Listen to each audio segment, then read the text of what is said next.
ნახოთ როგორ გამოვითარდება მართლაც მოვლენები, კიდევ ერთხელ წარმატება უსურვოთ საქართველოს ნაკრებს და უსურვოთ ისიც რომ კიდევ უფრო შეიკრას, კიდევ უფრო განვითარდეს ქართული ფუტზალი.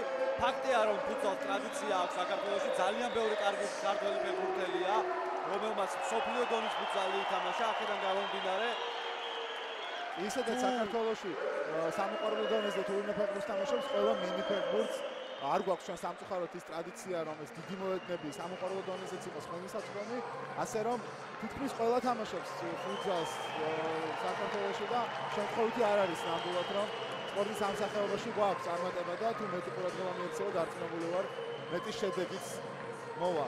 ჩვენ უკვე უნდა დაგემშვიდობოთ, ლევან ღუთუშაური და გიორგი ზურაბიშვილი მუშაობენ თქვენთვის, კიდევ ერთხელ გილოცავთ და კარგად წამოდგეთ. ნახვამდის.